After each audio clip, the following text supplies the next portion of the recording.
Hello friends, this is Bhavna Tyagi. Welcome to let's crack. आज की video में डिस्कस करेंगे एक थ्योरी को जो कि बहुत इंपॉर्टेंट थ्योरी है। आपने नाम भी सुना होगा कोहलबर्ग की थ्योरी को, जो सभी टीचिंग एग्जाम्स में आती है। सीटेट में भी आती है, रीट में, यूपी टेट में, स्टेट टेट में, सभी टेट में आती है। ठीक है, तो चलिए वीडियो को स्टार्ट करते हैं। तो ये जो थ्योरी है बेसिकली इसका नाम है moral development theory. Kohlberg moral development theory, Kohlberg का नैतिक विकास का सिद्धांत। ये जो थ्योरी है ये मोरालिटी पे डिपेंड है। ठीक है, मोरालिटी क्या होती है? नैतिकता, यानी सही और गलत के बीच में समझ होना। ठीक है, सही और गलत को समझना। ये हम कैसे समझते हैं? समाज में रह के हम कुछ गलत कर रहे होते हैं, ये सही कर रहे होते हैं, तो हमें खुद से ही आभास हो जाता है कि ये चीज हम गलत कर रहे हैं, ये काम हम गलत कर रहे हैं और ये सही कर रहे हैं। जो गलत और सही की समझ है वही मोरालिटी है। ठीक है, अब जो ये थ्योरी है ये हिंज नाम का एक व्यक्ति है उस पे बेस्ड है। ठीक है, हिंज डिलीमा। डिलीमा क्या होता है? Confusion between right and wrong, सही और गलत के बीच में कंफ्यूज होना कि क्या सही है और क्या गलत है। अब ये स्टोरी जो है, इस स्टोरी में हिंज नाम का एक व्यक्ति है, इसकी वाइफ बहुत बीमार है। ठीक है, तो ये डॉक्टर के पास लेके जाता है अपनी वाइफ को, तो डॉक्टर दवाइयां लिखता है कि ये दवाई आप स्टोर से ले आओ। तो हिंज के पास पैसे नहीं होते हैं, तो वो स्टोर वाले के पास जाता है और दवाई कहता है कि मेरी वाइफ बीमार है, मुझे ये दवाई दे दो। तो स्टोर वाला दवाई बहुत कॉस्टली बताता है, तो हिंज कहता है कि मेरे पास पैसे नहीं है, मुझे दवाई दे दो, मुझे अपनी वाइफ की जान बचानी है। तो जो केमिस्ट होता है वो दवाई के लिए मना कर देता है। तो हिंज के दिमाग में क्या आता है कि हिंज रात में उस शॉप का ताला तोड़ देता है और ताला तोड़ के दवाई निकाल लेता है और अपनी वाइफ को बचा लेता है। तो ये स्टोरी इसी पे बेस्ड है कि क्या हिंज ने सही किया, क्या हिंज ने गलत किया। अगर वो दवाई नहीं लेके आता तो उसकी वाइफ मर जाती, और अगर उस दवाई लेके आया तो वो रूल्स एंड रेगुलेशंस को तोड़ के आया है। रूल्स तोड़ के उसने चोरी की है। चोरी करना गलत बात है, उसे सजा भी हो सकती है। तो चलते हैं इस थ्योरी पे। इसमें 3 लेवल है और 6 स्टेजेस हैं। 3 लेवल है। First level pre conventional level, second one conventional level and third post conventional. हर एक लेवल के अंदर 2 स्टेजेस हैं। प्री कन्वेंशनल के अंदर stage first, stage 2। Stage first है obedience and punishment, stage 2 individualism and exchange. फिर कन्वेंशनल के अंदर भी 2 स्टेजेस हैं। Stage 3 good boy and nice girl orientation, stage 4 law and order orientation. फिर थर्ड जो लेवल है पोस्ट कन्वेंशनल, उसके अंदर भी 2 स्टेजेस है। Stage 5 social contract and individual rights, stage 6 universal ethical principle. तो देखते हैं सारे लेवल्स और स्टेजेस को। फर्स्ट लेवल है प्री कन्वेंशनल लेवल। इसके अंदर क्या होता है? लोवेस्ट मोरालिटी होती है बच्चे के अंदर, लोवेस्ट मोरालिटी होती है इस लेवल में, लोवेस्ट मोरालिटी। इसकी जो एज होती है इसके अंदर 3 से 10 साल के या 4 से 9 साल के बच्चे आ जाते हैं। एक आइडिया है मतलब ये। ठीक है, इसमें क्या होता है? बच्चे की जो मोरालिटी है वो एक्सटर्नली कंट्रोल्ड होती है, यानी बच्चे जो है उनके अंदर मोरालिटी बिल्कुल ना के बराबर होती है। उन्हें नहीं पता होता कि क्या गलत है और क्या सही है। अब देखो 3 से 10 साल के बच्चे को सही गलत का नहीं पता होता। वो अपनी मम्मा के भी चांटा मार सकता है, अपने पापा को भी चांटा मार सकता है, तो उसे पता ही नहीं होता कि गलत क्या है क्या सही है। ठीक है, तो प्री कन्वेंशनल की जो पहली स्टेज है उसका नाम है पनिशमेंट एंड ओबीडियंस ओरिएंटेशन, आज्ञा और दंड की अवस्था। सीधे सीधे नाम भी पूछ लेता है कि स्टेज फर्स्ट ये नाम है, ये कौन सा ऑप्शन दे देगा और पूछ लेगा। ठीक है, तो पनिशमेंट एंड ओबीडियंस ओरिएंटेशन, नाम भी याद होने जरूरी है।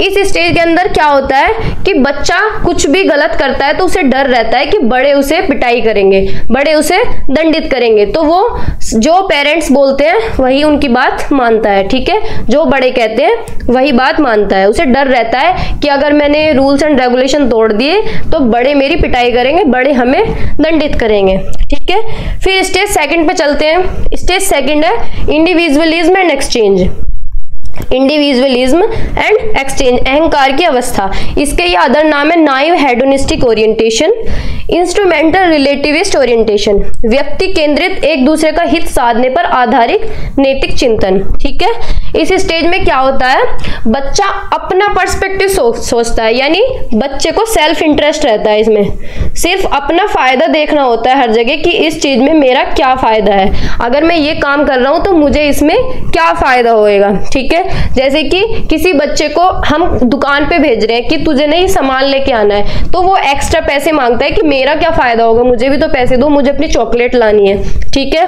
कोई मदर अपने बच्चे को लेके जा रही है मॉल में, वो कहती है अगर तू चुप रहेगा ना तो तुझे चॉकलेट मिलेगी या आइसक्रीम मिलेगी। तो इसमें बच्चा अपना फायदा देखता है। इस स्टेज को टिट फॉर टैट भी बोलते हैं, टिट फॉर टैट। ठीक है, अगर तुम मेरे लिए ये करोगे तो मैं तुम्हारे लिए ये करूंगा। ठीक है, इसमें बच्चे के अंदर ऐसी भावना रहती है। ठीक है, चलते हैं नेक्स्ट लेवल पे। लेवल है 2 कन्वेंशनल लेवल। इसके अंदर 2 स्टेजेस है, स्टेज 3 एंड स्टेज 4। इसमें जो है मोरालिटी वो सोसाइटी कंट्रोल करती है बच्चे की। इसकी जो एज होती है 10 से 13 साल के बच्चे इसके अंदर आते हैं। इसमें जो बच्चे की मोरालिटी है उसे सोसाइटी कंट्रोल करती है। ठीक है, स्टेज 3 है good boy and nice girl orientation, प्रशंसा की अवस्था। स्टेज ऑफ एप्रिसिएशन, अच्छे आपसी व्यवहार व संबंधों पर आधारित नैतिक चिंतन। तो इस स्टेज में क्या होता है, good boy and nice girl orientation, यानी बच्चा अपनी इमेज बनाने में लगा रहता है। बच्चे को लगता है तेरी इमेज अच्छी होनी चाहिए, चाहे वो टीचर्स, पेरेंट्स, समाज में हो, सोसाइटी में हो। स्कूल में क्या करते हैं बच्चे, होमवर्क करके ले जाएंगे, सबसे पहले बताएंगे मैम मैं लेके आया हूँ करके, तो उसकी इमेज बन जाती है टीचर के सामने। बच्चा अच्छा बनने की कोशिश करता है, अपने पेरेंट्स के सामने, अपने टीचर्स के सामने उनका विश्वास जीतने में लगा रहता है। ठीक है, तो इस स्टेज का नाम है good boy and nice girl orientation. ठीक है, फिर है stage 4, stage respect for social system, law and order orientation, social order maintaining orientation, सामाजिक व्यवस्था बनाए रखने पर आधारित नैतिक चिंतन, या फिर दूसरा नाम है सामाजिक व्यवस्था के सम्मान की अवस्था। इसमें बच्चा क्या है, रूल्स एंड रेगुलेशंस को ब्लाइंडली फॉलो करता है। उसके दिमाग में ये चीज फिट होती है कि रूल्स एंड रेगुलेशन नहीं तोड़ने, चाहे सिचुएशन जो भी आ जाए। ठीक है, जैसा कि हम गाड़ी चलाते हैं तो स्पीड लिमिट बिल्कुल फिक्स होती है कि इस स्पीड पे हमें गाड़ी चलानी है, हमें रूल ब्रेक नहीं करने हैं, चाहे जो भी सिचुएशन हो जाए। स्कूल में ये ड्रेस पहन के जानी है तो यही ड्रेस पहन के जानी है, चाहे कुछ भी हो जाए। ठीक है, तो इसमें बच्चा क्या है, रूल्स एंड रेगुलेशंस को ब्लाइंडली फॉलो करता है। चलते हैं नेक्स्ट लेवल पे। फिर है 3rd level post conventional level, रूढ़ि से ऊपर उठकर नैतिक चिंतन। ये क्या होता है, ये हाईएस्ट मोरालिटी स्टेज है। हाईएस्ट मोरालिटी होती है इसमें पर्सन की, हाईएस्ट मोरालिटी, यानी इसमें रूल्स एंड रेगुलेशन से ऊपर सोचता है, अपने मन की सुनता है। पर्सन जो है, इंसान अपने मन की सुनता है, इंडिविजुअल राय इसमें चलती है। ठीक है, ये कौन सी स्टेज है, हाईएस्ट मोरालिटी की स्टेज है। इसके अंदर भी 2 स्टेजेस हैं, stage 5, stage of social contract and individual rights.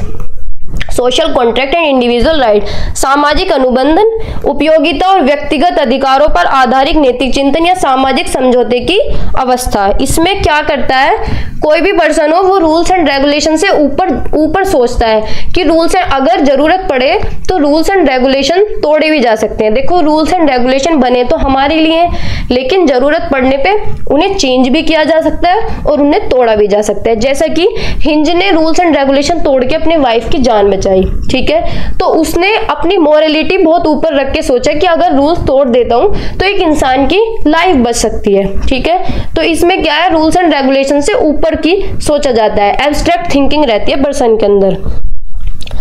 फिर लास्ट स्टेज है universal ethical principle of orientation, विवेक की अवस्था या स्टेज ऑफ कॉन्शियंस, सार्वभौमिक नीति सम्मत सिद्धांतों पर आधारित नैतिक चिंतन। इसमें क्या होता है, अपनी इंडिविजुअल राय रखी जाती है, अपने मन की सुनता है इंसान। इसमें सोचता है कि रूल्स एंड रेगुलेशंस जो नॉर्म्स बनाए गए हैं सोसाइटी में या जो राइट्स बनाए गए हैं उनसे ऊपर बंदा समझता है कि ह्यूमैनिटी सबसे ऊपर है, यानी मानवता सबसे ऊपर है। जैसे कि महात्मा गांधी ने इतने अच्छे काम किए हैं तो उन्होंने रूल्स एंड रेगुलेशंस बहुत बार पीछे छोड़ के भी ह्यूमैनिटी में काम किया है, यानी बहुत बार उन्हें जेल में भी भेजा गया, लाठीचार्ज भी हुआ। तो इसके अंदर ह्यूमैनिटी सबसे ऊपर रखी जाती है, इसके अंदर फ्रीडम फाइटर्स आ जाते हैं। ठीक है, तो ये थी इसकी स्टेजेस। एक क्विक रिव्यू कर लेते हैं। इन स्टेजेस 3 लेवल है, pre conventional, conventional and post conventional. Pre conventional के अंदर 2 स्टेजेस है, obedience and punishment orientation, individualism and exchange. ठीक है, ये इसका अल्टरनेट नाम है, यानी दूसरा नाम है self interest, instrumental, relativist orientation. फिर कन्वेंशनल के अंदर दो स्टेजेस हैं। Stage 3 good interpersonal relationship, conformity and interpersonal according good boy and good girl orientation. ठीक है, फिर स्टेज 4 है maintaining the social order, alternate name है इसका authority and social order, law and order orientation. ठीक है, फिर थर्ड लेवल आता है पोस्ट कन्वेंशनल, इसके अंदर दो स्टेज है। Stage 5 social contract and individual rights, stage 6 है यूनिवर्सल एथिकल प्रिंसिपल। ठीक है, ये हमने स्टेजेस पढ़ी हैं इसकी। अब इस थ्योरी के क्रिटिसिज्म भी हैं, यानी बहुत आलोचना भी हुई है। हर चीज के पॉजिटिव फीडबैक भी होते हैं और नेगेटिव फीडबैक भी होते हैं, तो इसकी भी क्रिटिसिज्म हुई है। और किसने की है इसकी आलोचना? एक गिलिगन नाम की लड़की थी, कैरल गिलिगन नाम की लेडी थी, उन्होंने इसकी आलोचना की है। क्या आलोचना की है कि ये जो थ्योरी है ये मेल सैंपल पे बेस्ड है, यानी इन्होंने सारा जो पर्सपेक्टिव है मेल सैंपल पे ही दिया है, इन्होंने फीमेल को इसमें इंक्लूड नहीं किया है, क्योंकि फीमेल जो है ऐसा नहीं करती, वो केयरिंग बेस्ड होती है।